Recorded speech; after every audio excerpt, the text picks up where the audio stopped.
Hello everyone, welcome to study SM education. इस video में हम class 8 CBSE NCERT English book honeydew की poem the duck and the kangaroo के questions answer को discuss करेंगे। तो चलिए इस वीडियो को शुरू करते हैं।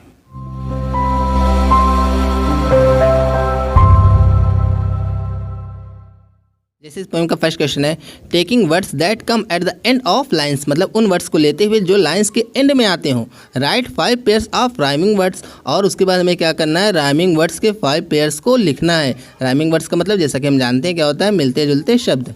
जो पोएम के लास्ट के लाइंस में आते हैं, जो एक दूसरे के साथ क्या होते हैं, राइम होते हैं। तो उन वर्ड्स को हम लोग क्या बोलते हैं, राइमिंग वर्ड्स बोलते हैं। रीड ईच पेयर अलाउड, और उन पेयर्स को क्या करना है, हमें अलाउड में हमें तेज़ी से पढ़ना है। फॉर एग्जाम्पल, जैसे एग्जाम्पल के लिए पॉन्ड बियॉन्ड, मतलब यहाँ पे पॉन्ड और बियॉन्ड एक दूसरे से क्या है, राइम है। तो इस तरह से हमें वर्ड्स को लेना है। तो 5 पेयर्स, जैसे हमारा फर्स्ट क्या है, hop.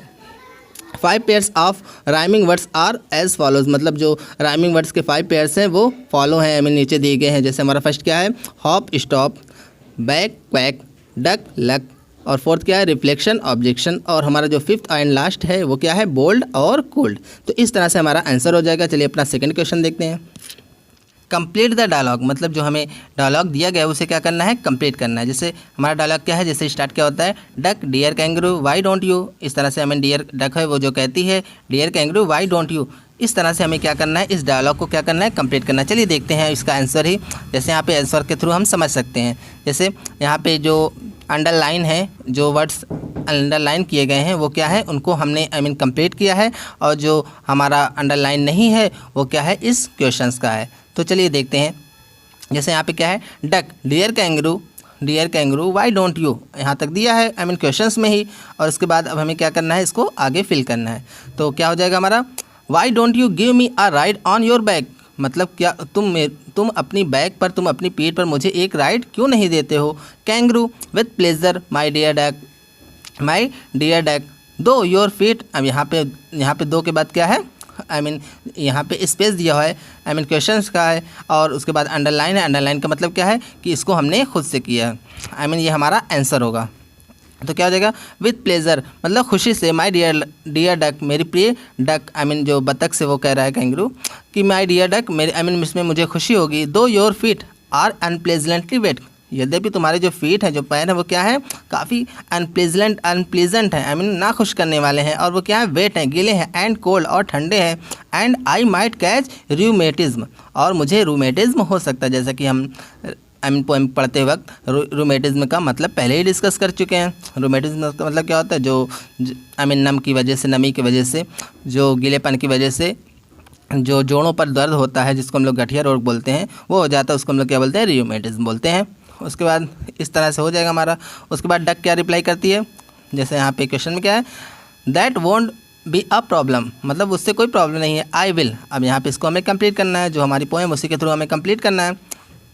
I will wear worsted socks and cloak and smoke a cigar every day to keep out the cold। मैं क्या करूँगी, डेली वोस्टेड सॉक्स पहनूंगी। वोस्टेड का मतलब क्या होता है, जो गर्म मोटा ऊनी कपड़ा होता है, जैसा कि हम जानते हैं, उसे हम लोग क्या बोलते हैं, वोस्टेड बोलते हैं। तो मैं क्या करूँगी, डेली वोस्टेड सॉक्स पहनूंगी, और क्या करूँगी, एंड क्लोक का मतलब क्या होता है, जो ढका हुआ, कवर्ड ढकने के लिए चीज़ होती है, सामान होता है, उसको हम लोग क्या बोलते हैं, क्लोक बोलते हैं। तो मैं क्या करूँगी, डेली वोस्टेड सॉक और क्लोक पहनूंगी, and smoke a cigar every day, और क्या करूँगी, मैं प्रत्येक दिन एक सिगार पीऊँगी, to keep out the cold, जो कोल्ड है, जो ठंड है, उसको दूर रखने के लिए। तो इस तरह से जो डक है उसका रिप्लाई करती है। उसके बाद हमारा थर्ड क्वेश्चन है, the kangaroo does not want to catch rheumatism, मतलब जो कंगारू था वो नहीं चाहता था कि उसको रूमेटिज्म हो। स्पॉट दिस वर्ड, इस वर्ड को क्या करो, स्पॉट करो, इसमें ध्यान से देखो। इन स्टैंजा 3 में, एंड से, और बताओ, why it is spelled differently, इसको अलग तरीके से क्यों स्पेल किया गया है, जो इसकी स्पेल्ट है, जो इसकी वर्तनी है वो अलग तरीके से क्यों की गई है।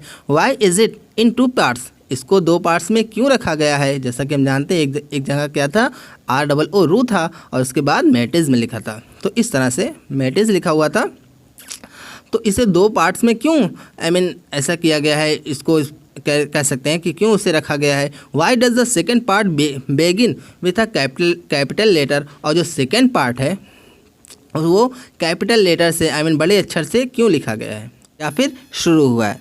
तो इसका आंसर क्या हो जाएगा, the word rheumatism is spelled differently, मतलब जो रूमेटिज्म वर्ड है उसको अलग तरीके से स्पेल किया गया है।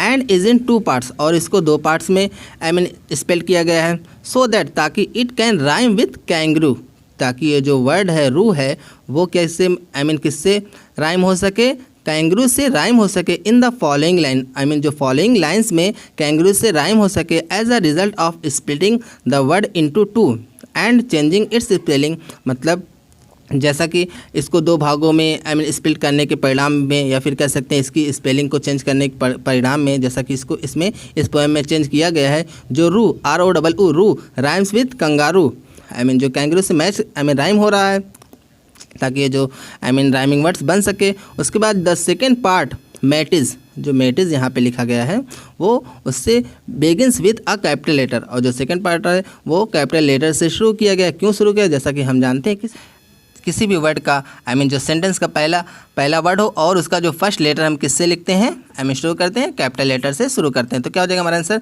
Because it is the first word of the line, क्योंकि ये जो लाइन का फर्स्ट वर्ड है इन अ पोएम, किसी भी पोएम में every line begins with a capital letter even if it is in continuation with the previous line.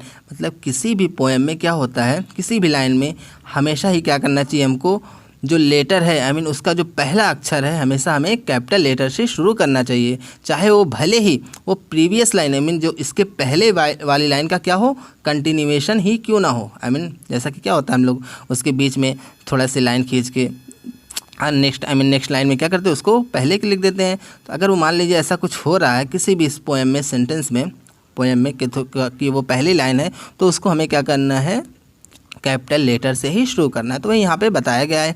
Hence this has been done in order to enhance the poetic effect of the lines. Hence फिर भी इसमें जो चीज़ें की गई हैं वो किस लिए की गई हैं, ताकि जो पोएटिक इफेक्ट है लाइन्स का वो उसमें क्या हो सके, इन्हेंस हो सके, उसके अंदर बढ़ोतरी हो सके, उस पर जोर डाला जा सके। इस तरह से ये चीज़ें की गई हैं। सो बच्चों, इस तरह से आपकी NCERT बुक के इस पोएम के जितने भी क्वेश्चंस थे उनके आंसर कंप्लीट हुए। होप आपको इन क्वेश्चंस के आंसर अच्छी तरीके से समझ में आए होंगे और पसंद आए होंगे। अगर आपको ये वीडियो अच्छा लगा तो वीडियो को लाइक कीजिए, कमेंट कीजिए और अपने फ्रेंड्स के साथ भी शेयर कीजिए। Thank you for watching this video. Thank you.